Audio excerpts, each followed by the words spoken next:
And the other is, another great thing you want to practice is, and this is so important, awareness of sense perceptions without labeling. You can do it anywhere, in the middle of the city, in the country, on the beach, at home, in the office, in a restaurant, in a cafe. Let's take cafe as an example. You're having a cup of tea or coffee, and you sit in a cafe, and use it, instead of going to your phone, use it as a spiritual practice. It's a cafe practice, but you don't have to drink coffee with it. You can drink anything. It's a public place, and you sit there for 10 minutes, let's say, looking around at all what's happening around you, all the people and what they are doing and sitting. Most of them will be on their phones, that's okay, but you are not. And you look, and there's the room, and you might see what's happening in the street also. And as you sit there, you get in touch with your presence, the sense of presence and beingness. Maybe feel the inner body and feel your own presence, the presence of consciousness, you as consciousness. And then you look around and you listen, there are sounds, and you look. And your practice is not to label your sense perceptions mentally. In other words, you're just looking, and as you look, feel the presence of yourself. And then look around in thoughtless awareness. It's a wonderful practice. And you will love what you see, because every human is an expression of the one life in their own way. Every human is quite lovely and lovable, but you don't have to say that in your mind. It's the realization of the aliveness of every human. But you cannot sense the aliveness of every other human if you cannot sense your own aliveness. So your own presence or aliveness is the basis for sensing the aliveness of other humans, and by doing that, you love them in a way. Not the clinging love that says, oh, I want you. You're quite happy with them doing what they do. You don't need to wanting to interact necessarily. You just be there. You just love them. They're all manifestations of the one life. And they're all so different, isn't that amazing? Not a single human is the same. Out of the billions, they're all different. That's wonderful.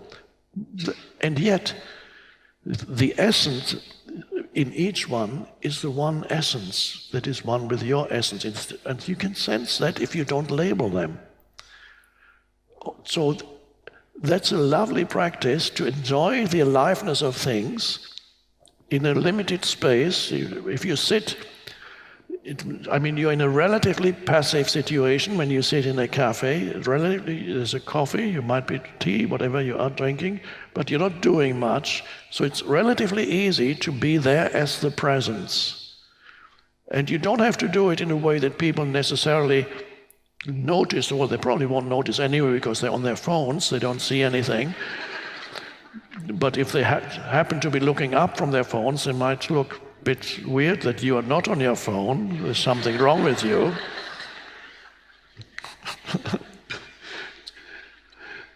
So that's one place. Another place, of course, is in nature, and that's a wonderful way to practice also. Choose a spot, you stand or sit somewhere, and lying is not immediately advisable if you lie down, because that can easily take you below thought. You want to remain above thought. So you stand or sit, and then nature. That might even be easier than in a cafe, because in a cafe there's lots of things still happening that stimulate thought, because people are talking, or the general energy field is mind. If you go into nature, you're in no mind, and then the same way you perceive in that alert awareness the miraculous life forms around you that have no name, if you don't give them names, have no name. And if you don't obscure things with names, you can sense their inherent aliveness. They speak to you. So there's another dimension that reveals itself to you that is everywhere in nature that you don't know when you're stuck in your mind and label things. And that's a beautiful way of practicing presence. Don't destroy nature by gradually you're sitting under a tree in this miraculous place, the same place where the Buddha found enlightenment, sitting under a tree, and you get out your phone. It's such a wonderful opportunity. Under this trees are wonderful beings, and you sit under the tree, and there's the vastness of the sky and nature, and to just be there in that moment, as not as a person, but as a conscious presence. Wow! And don't overdo it. Even if you just do it for 10 minutes, just be there. Watch. So the practice is sense perception without mentally labeling them. It requires an alertness. It's a choice. You make that choice and that's a shift in consciousness. And every time you do that, you are not there as a person. The person is kind of temporarily disappeared. You are there as a conscious presence, as the deeper presence of life itself. And that's beautiful. So that's a practice, same thing, practice nature, practice in a public place.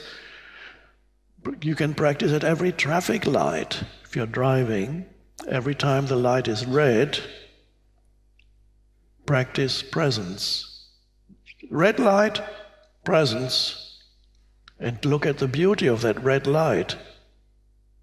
It's not ultimately everything is natural because that's energy too. It's a manifestation of energy, the red traffic light.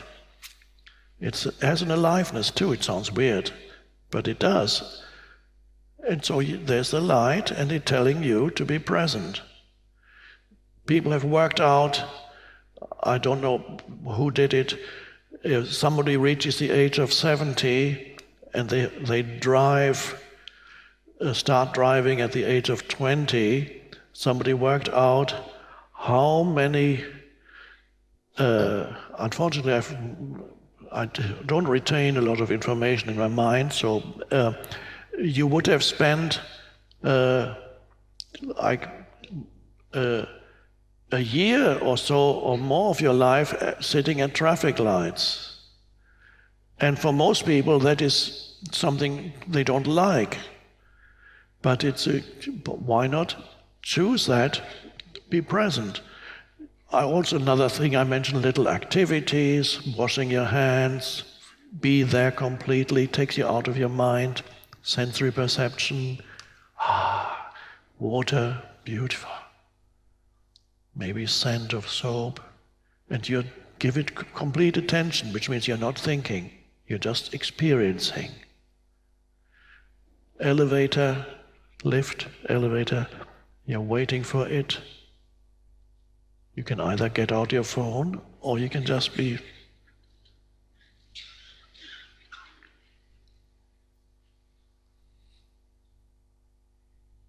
choosing presence.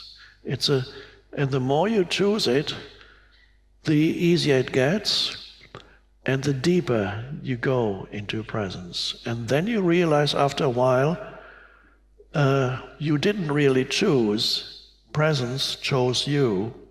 Presence wanted to come through you, because sometimes people ask me, well, who is choosing presence? Well, it's just one way of looking at it. Presence, when you get out of the way as a person, presence is there. That is, so use all those things to transform your life. Use the opportunities of obstacles when they arise, seeming obstacles. Accept each moment as if you had chosen it. That's vital. So I've given you these portals out of the mind and into presence, and of course a primordial portal into presence is the present moment. So that is always there. Coming into the present moment is an aspect of every practice that I have given. It always involves coming into whether you go into the body, whether you're aware of your breathing, whether you practice sensory perception without labeling. It always involves being more conscious and more fully in the present moment. So, therefore, an associated practice is to simply become aware of the present moment. And that's an amazing thing too, and it's so vital because there is nothing else. So if you never fully acknowledge the isness of this moment, you miss the whole thing, which is called your life.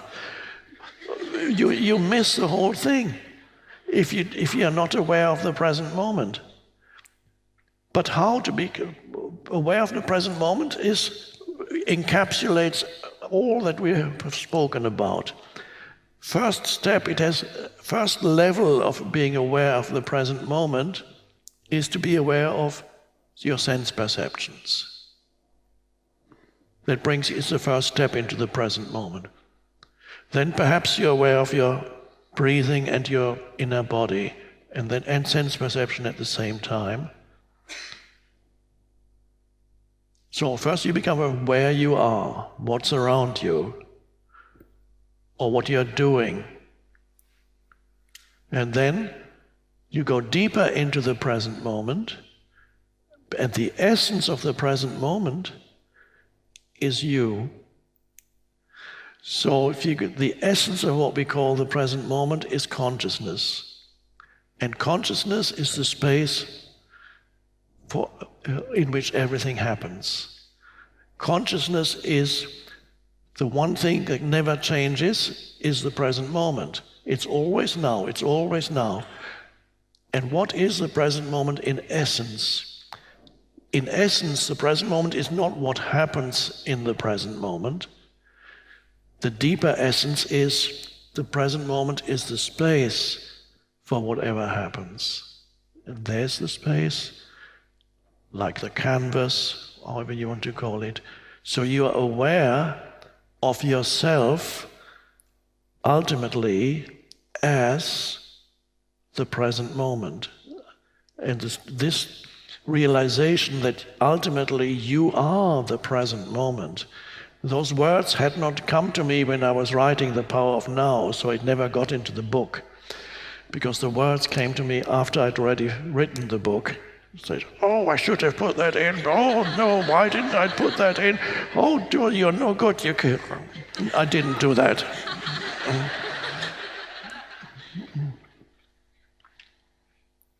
So you sense the essence of what present moment really means as consciousness. The one thing that is beyond any doubt, that you are right now conscious. And that's not the right way of putting it. If I say you are conscious, you are consciousness is better. You are consciousness. Everything else could be a dream or an illusion, including this room and me talking. Am I dreaming this?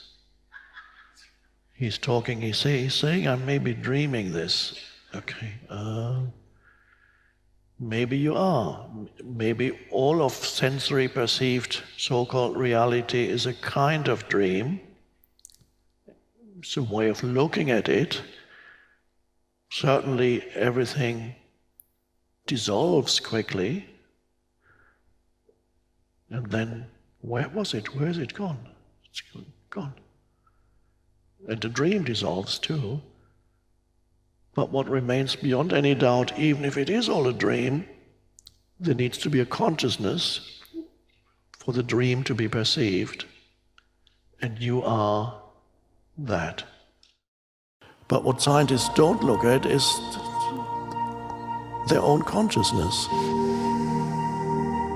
So you have the two realms, the two mysteries, the outer space and then the macrocosm, and you have the microcosm. For most fundamental mystery, the fact that the universe is conscious. That is the most amazing miracle.